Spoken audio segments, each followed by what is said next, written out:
Welcome to the next unit in my online candle masterclass. In this unit, I'm going to be covering everything that you need to know to start working with paraffin wax. So what is paraffin wax? So paraffin wax is a byproduct from oil, and it does have a stigma around it because of that. Now it does get refined down and all the nasties do get taken out of it, and it is considered an extremely safe wax to work with and to burn.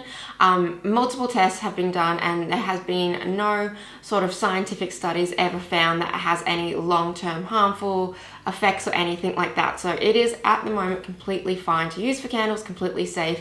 And I know a lot of it gets made in America and they do have quite strict rules for candle wax over there with being manufactured. So it does have a bit of a reputation, but it does have a lot of good things with the paraffin wax. But because it obviously isn't a natural wax like soy wax or coconut wax or olive oil wax or beeswax, which are all completely natural, it does have that stigma around it. So there are a lot of good things with paraffin wax. One, it's a lot stronger and a lot harder than soy wax. So it is ideal for making pillar candles, and it can also be really good in container candles. You'll also find that a lot of wax blends, so if it's a soy wax blend, it's going to have a little bit of paraffin wax in it. It helps stabilize a lot of natural waxes. So paraffin is in a lot of other waxes that you might not know. So unless you're buying 100% soy wax or 100% coconut wax, if it just says coconut wax, it's probably like a coconut wax blend or a soy wax blend, and it probably will contain a little bit of paraffin wax to help give it stability. It has a really low opacity. It has almost a translucent look and feel to it, which can be really cool when you're doing certain effects. Unlike soy wax or coconut wax that have a full opacity and they set with quite a solid white base, the paraffin wax like this actually has that sort of like slightly translucent look and feel to it. Your paraffin wax generally always comes in a block. You can sometimes find it coming in flakes, but you'll generally always find it in a block. Paraffin waxes also have different types, so not all paraffin waxes are made the same. So you'll find some paraffin waxes that are designed more for pillar candles, just the same as soy wax, where you'll get soy wax for pillar candles and soy wax for container candles. You'll also get the same with paraffin wax, and different brands have different advantages, and that's completely the same throughout all types of waxes. When you're buying from different brands, they're going to have slightly different blends, or there'll be slightly different ingredients when they are made. So definitely it is good to check around and try a few different waxes out because it isn't all the same. So I'm going to be using a paraffin wax that's designed for pillar candles because I'm going to be showing you some really cool pillar candles that you can do with paraffin wax. Paraffin wax has a lot higher melt and pour temperature than soy or any other kind of natural wax. So when you find working with it, you're going to be probably working with it a little bit hotter than what you would. So it needs to be melted down at a higher point, and it also needs to be poured at a higher point to not get any imperfections. You'll find that frosting when you add color into your wax isn't as much of an issue when you work with a paraffin wax compared to, say, a soy wax. So that's another advantage that paraffin wax does have. And the majority of paraffin wax per kilo is a lot cheaper than all of the other natural waxes. So there's always pros and cons with different waxes, and that's why we choose to work with certain waxes for certain techniques or certain styles of candles, and use other waxes for other techniques and other styles of candles. Now, because paraffin wax has to be melted at a higher point and has to be poured at a lower point, you need to find fragrances that can work with that. So if you have any fragrances that have a flash point lower than 60 degrees, then they're not going to be ideal with working with paraffin wax, because a lot of paraffin waxes need to be poured above 80. So that is definitely something that you need to look in when you're going to be adding fragrance into paraffin wax.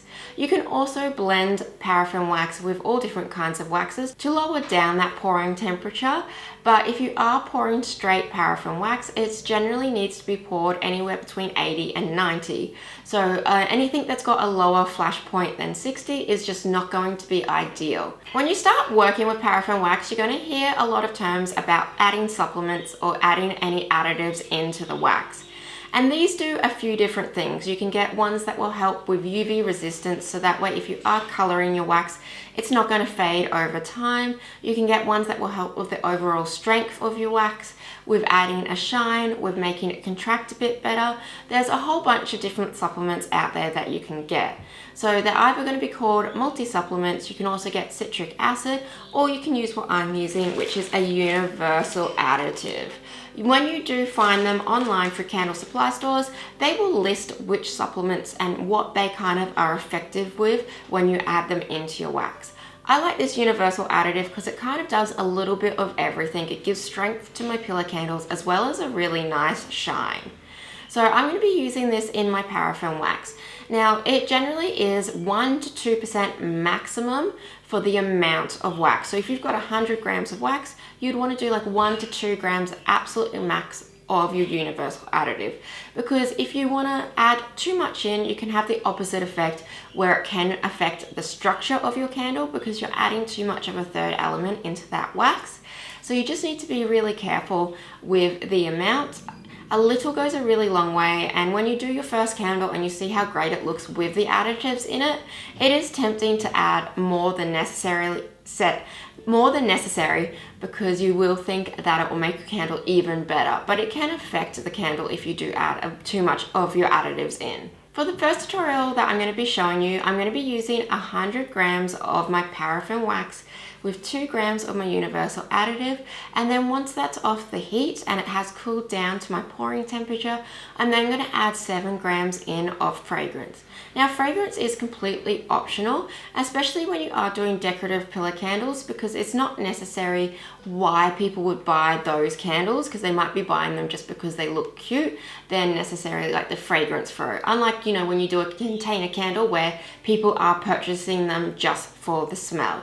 So fragrance is optional in this, but if you want to add that in, you want to add it in right when you get it to its coolest point to pour, and you want to look for quality fragrances that have a higher flash point when working with paraffin. While my paraffin wax is melting down, I'm going to start prepping my candle molds. So for this one, I'm using the clear plastic candle molds, and you can get them like this where it comes in 2 parts, which is the one I personally prefer, but you can also get them like this where it's one whole part. Now, I do find these are a little bit harder to get out because you obviously cannot take the top off and give it a gentle push because you've got the plastic there. So if I can, I always buy the ones that have the 2 parts, but you can definitely use these ones as well. You just kind of have to go for what's available in the sort of style and size that you like. The reason why these plastic ones are really good for these techniques is because it allows me to have the ability to see what I'm doing. Now, I really do like the metal pin candle molds that I have used previously, but the thing with that is I cannot see what I'm doing because obviously the mold is solid. So sometimes it is good to have these clear plastic ones because it lets you have the ability to see what's happening inside the candle. Now, when you do use these, you want to make sure that you give them a really good clean with alcohol. So I've done that previously. I've just used an alcohol spray and some paper towel, and the inside is nice and clean. And you just want to be really careful not to add your fingers if you've got any moisturizer or stuff, because it can leave marks on these molds, and then that will set into the candle and you won't get a really nice, even, perfect finish to your candle. Now, what I need to do is I need to add a wick into this. Because it doesn't have a pin, it's not going to set with a hole for me to place my wick through. So I need to do a few different steps when I am working with this mold compared to my metal molds. Now, you can use wicks that you would use for container candles that already have the metal base to them, and you can just cut those off. But the reason why I like to use sort of the cord wick on the roll is if I do have a very big mold or just longer molds like this, it just lets me measure out and get one that will fit accurately. I find a lot of the time with the wicks that are done for your container candles, they're going to be a lot shorter because generally your candle containers are shorter and they won't fit every mold. So these are really helpful to have. They also come in different sizes, so you can get 1, 2, 3 and keep going up. And obviously the wick gets bigger, so therefore if you're making a bigger pillar, you would want to go for a bigger wick. So I really like these. It's really handy and it's really cost effective. So these are great for pillar molds. So I like to make sure I've got a little bit extra on both ends, so overcut them a little bit. So just like that. Now you've got to remember too, that's going to add a little bit extra So that's going to be a great amount. It's going to give me a little bit on each side, so that way it's easier to pull out when I do remove this.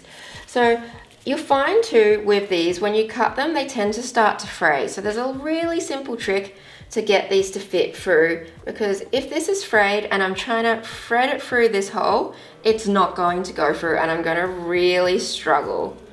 So I'm going to show you a really simple trick to kind of fix that, because they will fray and it's a big issue trying to get them through to fit in.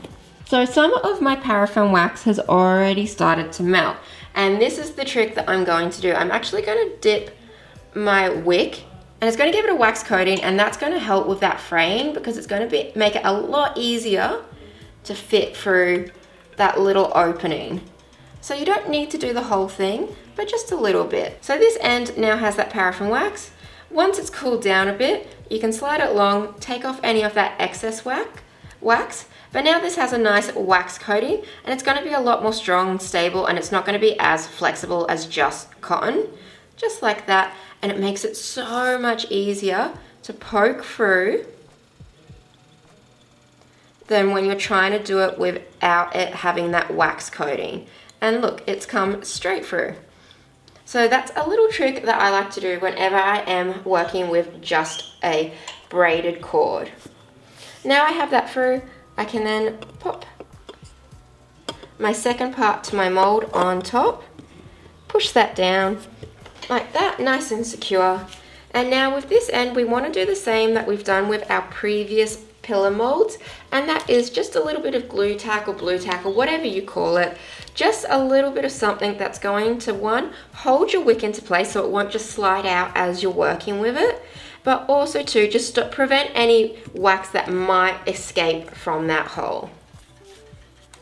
And now I have a wicked up mold. So the next step that I'm going to do for this particular technique is I need to add some tape as a guideline. So you can choose to add your tape wherever you would like it, but all this is going to do is just help you get a guideline for when you add your color in, just to make sure that you're going around the whole area evenly, and it will give you more accuracy to this technique. Now I kind of like to leave just probably like a centimeter, maybe a little bit more, but it's completely up to you. So this is also why it's important to have a clear mold, because this is going to allow me to see. If I was doing this technique on a metal mold, I wouldn't be able to see the tape on the inside. So that looks pretty good. Now I'm just using painter's tape, but obviously whatever tape you have on hand. It's not really about the tape, it's more about having a guide for when you add the color in. So for this one in particular, I'm going to be using 3 colors, and you definitely need to use liquid dyes to do this technique. So I've got a peach, a hot pink, and a yellow. And I'm going to be adding that on the inside of the mold, just a tiny little drop, and alternating that the whole way around.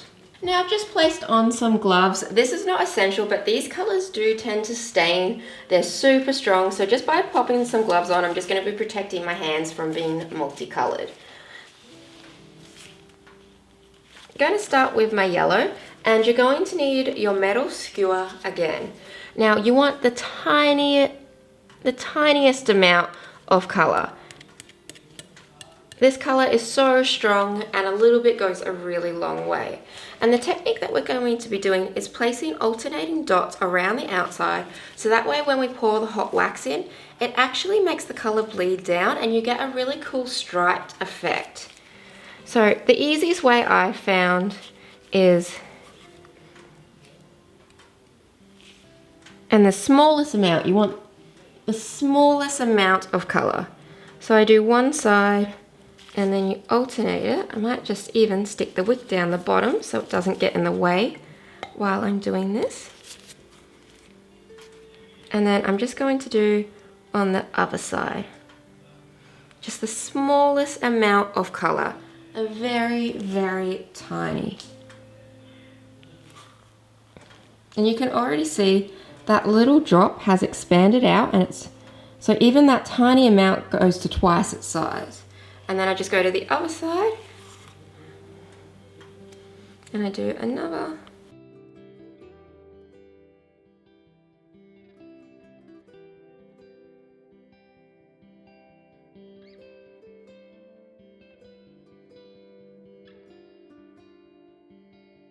And once you're happy with your first lot of dots, you can then swap your color and just repeat that process.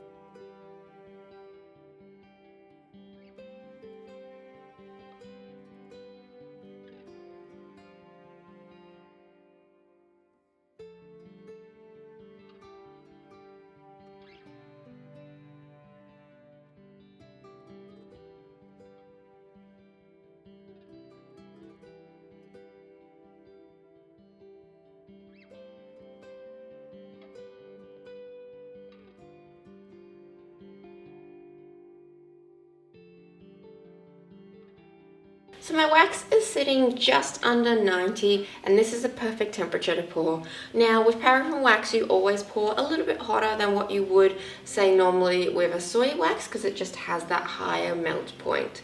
So when you do pour, you want to make sure that you get it right down the center. We don't want to be pouring down one side, because that's obviously going to make one side of the colors melt faster, and we're not going to get even pattern the whole way around. So just make sure that you do pour it down the center.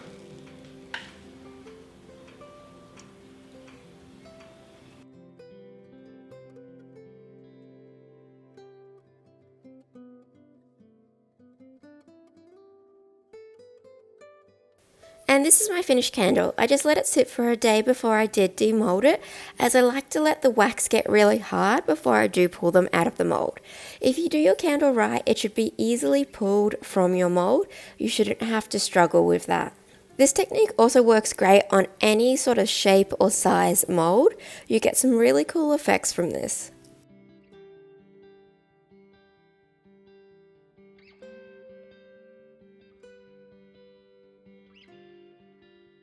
For the next paraffin wax pillar candle I'm going to be making, I'm going to be showing a different technique.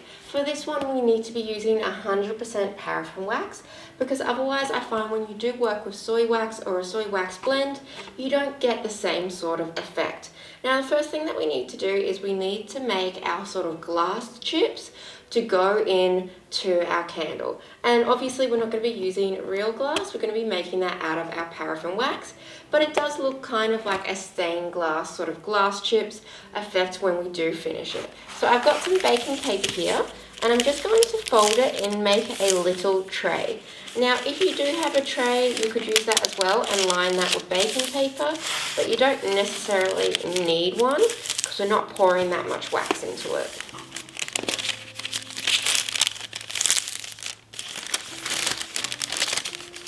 Just like that, enough that it creates a little bit of a dam. Now if you wanted to, you could staple just to make sure it's a little bit more sturdy, but that is going to be fine. You also want to make sure that your table is nice and level for when you pour your wax in.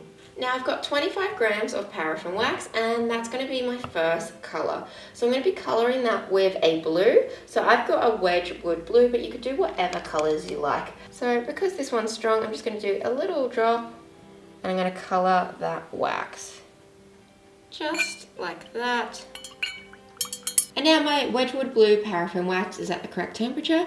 I can just pour it across my little tray that I've made, and then I'm going to let that set.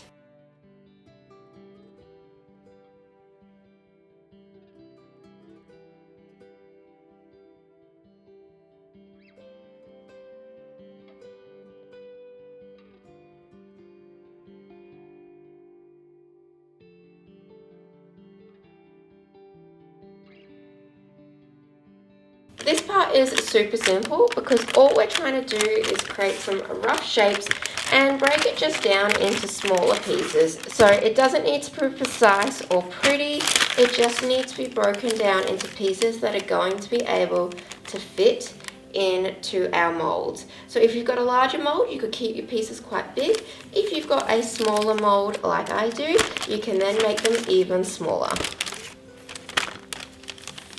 So something along those lines. My paraffin wax is sitting around 90, so I'm going to pour a little bit into my mold, just in the center. And then I'm going to start by getting my sort of wax glass chips.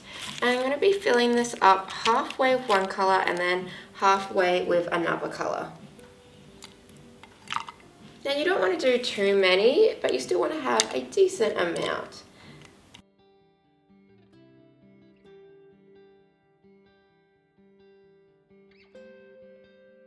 And once you're kind of sitting at the halfway mark, you can grab your other colour and start adding that one in.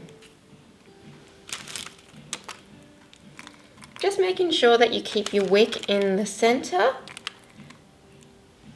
And I'm not trying to compact these down, I'm just sprinkling them around the wick. With this particular effect that we're trying to create with this candle, it's really important to get your clear paraffin wax at the correct temperature. If you pour it too hot, you're going to find that it's going to melt all of your little wax glass chips too much, and you're just going to end up with too solid colours.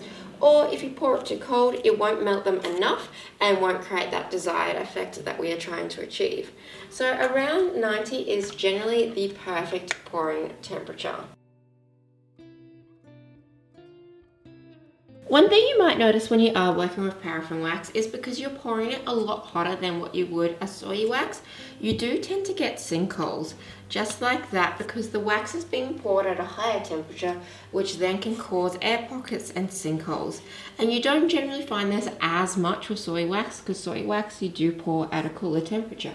But it's really easy to fix. All you need to do is melt down some more paraffin wax and just fill those areas that you've got sinkholes. Now you don't have to do it perfect, because you can always do the trick that I've shown you before, where you get your hot plate and some baking paper and you smooth down the bottom that way. But we're just pouring some wax in just to fill those gaps. And it's just something that occurs when you do work with paraffin wax. And this is a finished candle. You've got a really beautiful ombre sea glass effect. I also did this pink one in my metal mold. It's a little bit harder to work with a metal mold because you obviously can't see through it, so you don't know if you're putting even amounts of each color in. With this one, I did a dark pink, a mid-tone pink, and then a light pink to give even more of an ombre effect, but both turned out amazing. And this is such an easy technique, but yeah, you get such stunning candles.